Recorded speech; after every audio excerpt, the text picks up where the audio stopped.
Subscribe చేయని వాళ్ళు subscribe చేయండి. అలాగే ఈ యొక్క వీడియోను షేర్ చేయండి. దయచేసి ప్రతి ఒక్కరు కూడా ఒక 10 మందికి చెప్పండి, సబ్స్క్రైబ్ చేయమని చెప్పండి. ఢిల్లీలో సుందరకాండ పారాయణంపై ఎంపీ అసదుద్దీన్ ఓవైసీ ఫైర్. ఎందుకు? నీ మీద మేమన్నా ఫైర్ అయినావా? నువ్వు ఏది పడితే చదువుకో. నీ మీద ఎవరన్నా ఫైర్ అయినా, నిన్ను ఎవరన్నా ఆపుతానరా? నువ్వు ఏదన్నా చదువుకో. పెద్ద పెద్ద మైకులు పెట్టి నువ్వు చదివినా ఇయాటికి మేము ఏమంటలేము. మేము చిన్నగా సౌండ్లు పెట్టుకోవాలి, నువ్వు పెద్దగా సౌండ్ పెట్టుకొని అందరికీ వినబడేటట్టు చదివినా కూడా ఎన్నడన్నా ఏమన్నావా? ఎందుకు? నీకెందుకు నొప్పి? అసదుద్దీన్ ఓవైసీ ప్రస్తుతం దేశం మొత్తం జనవరి 22న ఉత్తరప్రదేశ్ అయోధ్యలో జరగనున్న రామ్లల్లాకు పట్టాభిషేకం చేసేందుకు సిద్ధమైంది. ఈ తరుణంలో దేశ రాజధాని ఢిల్లీలో ప్రతి నెల సుందరకాండ పారాయణం నిర్వహించాలని ఆమ్ ఆద్మీ పార్టీ ప్రకటించింది. మంచి పని చేసింది. ఎందుకు అంటే వాళ్ళకి ఏది ఇష్టమో అక్కడ హిందువులకు ఏది ఇష్టం, మరి హిందువుల మనోభావాలు దెబ్బతినది కదా. ఆయన ఆ పని చేసిండు. ఆమ్ ఆద్మీ పార్టీ అయినా ఆ పని చేసిండు. ఆయన జనరల్గా మంచి పనులు చేయడు. ఎక్కువ ఏంటంటే దొంగలతో దోస్తాన్ చేసి ఇప్పుడు జైలుకు పోయేటట్టుండి. ఆయన దొంగలతో దోస్తాన్ చేసిండు కాబట్టి ఎవరితో దోస్తాన్ చేయాలనో ఎవరితో చేయొద్దో ఆ ఇండియా కూడా కలిసిండు, పొల్యూట్ అయిండు. కంపల్సరీ జైలు పోయే అవకాశాలు అయితే కనబడుతున్నాయి క్లియర్గా. అది అయితే ముఖ్యమంత్రి అరవింద్ కేజ్రీవాల్ పార్టీ తీసుకున్న ఈ నిర్ణయాన్ని ఏఐఎంఐఏ అధినేత అసదుద్దీన్ ఓవైసీ తీవ్రంగా ఖండించిండు. అబ్బా, కళ్ళు మండినాయి అసదుద్దీన్ ఓవైసీకి. ప్రస్తుతం దేశం మొత్తం జనవరి 22న ఉత్తరప్రదేశ్ అయోధ్యలో జరగనున్న రామ్లల్లాకు పట్టాభిషేకం చేసేందుకు సిద్ధమైంది. అవును, ఈ తరుణంలో దేశ రాజధాని ఢిల్లీలో ప్రతి నెల సుందరకాండ పారాయణం నిర్వహించాలని ఆమ్ ఆద్మీ పార్టీ ప్రకటించింది. చాలా మంచి పని చేశారు. ఇక్కడ కూడా ఆలయాలను శుభ్రం చేయించాలి రేవంత్ రెడ్డి గారు. ఆలయాలను శుభ్రం చేయించాలి. ఈడ 22వ తారీఖు నాడు తెలంగాణలో సెలవియాలి, ఆడ జగన్మోహన్ రెడ్డి ఆడ సెలవియాలి. మత మార్పిడులు కూడా బాగా అవుతున్నాయి మత మార్పిడులు. వాటిని కూడా కంట్రోల్ చేయాలి. ఈ 2 రాష్ట్రాలు కూడా కంట్రోల్ చేయాలి. అయితే ముఖ్యమంత్రి అరవింద్ కేజ్రీవాల్ పార్టీ తీసుకున్న ఈ నిర్ణయాన్ని అసదుద్దీన్ ఓవైసీ బాగా తీవ్రంగా ఖండిస్తాడు. ఆయన ఆమ్ ఆద్మీ పార్టీని ఆర్ఎస్ఎస్ చిన్న రీఛార్జ్ పార్టీ అంటూ అసద్ టార్గెట్ చేశారు. మళ్ళీ ఆర్ఎస్ఎస్ మీద నేనే నువ్వు ఆర్ఎస్ఎస్ మీద ఎందుకు పడతాను? ఆర్ఎస్ఎస్ అనేది ఒక సంస్థ. ఓసారి బీజేపీని అంటావు, ఓసారి అసలు ఈ ఆర్ఎస్ఎస్ అంటేనే ఈ అసదుద్దీన్కి అసలు పడదు.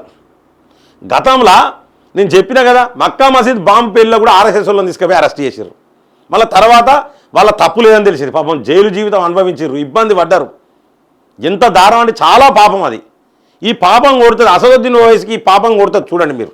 ఈ పాపం కొడుతుందా చూడండి. ఇదట ఆర్ఎస్ఎస్కు అట రీఛార్జ్ పార్టీ అట. ఇది ఏం మాటలు అవి. అరవింద్ కేజ్రీవాల్ పార్టీ ప్రధాని నరేంద్ర మోదీ ఎజెండాను అనుసరిస్తుందని కూడా ఆయన మండిపడ్డారు. ఎజెండా అంటే ఏంటిది? నరేంద్ర మోడీ ఏమన్నా బాంబులు పెడతాడా? ఇంకేమైనా చేస్తాడా? ఏమన్నా బాంబులు ఎత్తాడా?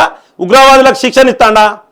నరేంద్ర మోడీ గారి ఎజెండాను చాలామంది కరోనాలో నువ్వు కూడా నరేంద్ర మోడీ గారి ఎజెండానే ఫాలో అయినావు. కరోనాలో టీకాలు ఇచ్చుకున్నారు, లేకపోతే బొచ్చరు మంచులు వేసిపోతారు. దీంట్లో ఏమన్నా మంచి పనే చేసిండు. ఇది ఇలా ఉంటే జనవరి 15, 2024న అరవింద్ కేజ్రీవాల్ మాట్లాడుతూ రామాలయ ప్రారంభోత్సవానికి ముందు ఢిల్లీలోని అన్ని అసెంబ్లీ నియోజకవర్గాల్లో ఆప్ నాయకులు సుందరకాండను పఠిస్తారని చెప్పారు. మంచి పని, తప్పేమున్నా. మంచి పని చేసిరు వాళ్ళు, మంచి డెసిషన్. ఇదే డెసిషను అయ్యా రేవంత్ రెడ్డి గారు, అయ్యా వైఎస్ జగన్మోహన్ రెడ్డి గారు, తెలుగు రాష్ట్రాల ముఖ్యమంత్రులు, మీరు 2 చేతులు దండం పెడతానా? మీరు ఇదే పని చేయండి. మీరు ఈ పని చేస్తానన్నా ఏమైనా తప్పులు చేసినా కొంచెం ఇబ్బంది ఉండదు. కొంత మీరు ఎట్లయినా తప్పులు చేస్తారు, అలా నో డౌట్. ఈ మేరకు ఆప్ ఒక ప్రకటన కూడా విడుదల చేసింది. ఆప్ ప్రకారం పార్టీ ఎమ్మెల్యేలు, కౌన్సిలర్లు ప్రతి నెల మొదటి మంగళవారం సుందరకాండ పాత్రను నిర్వహిస్తారు. చూసిండ్రా? ఈ సమయంలో సుందరకాండతో పాటు హనుమాన్ చాలీసా కూడా పఠిస్తారని తెలిపారు. మంచి పని చేస్తారు, మంచి పని. ఆయన ఏమంటాడంటే, ఆయన ఉద్దేశం ఏంటంటే మతబోధన. ఇది మతబోధననా? రామాయణం అనేది మతబోధన కాదు. రామాయణం కూడా హనుమాన్ చాలీసా పఠిస్తే కాదు. దాంట్లో కూడా జ్ఞానం అనేది జ్ఞానం అనేది ఉంటుంది. ఫస్ట్ అది ఆ జ్ఞానం తెలుసుకోవాలి. అసదుద్దీన్ ఓవైసీ గారికి మీకు చెప్తున్నామండి, మీరు చూసుకోరి.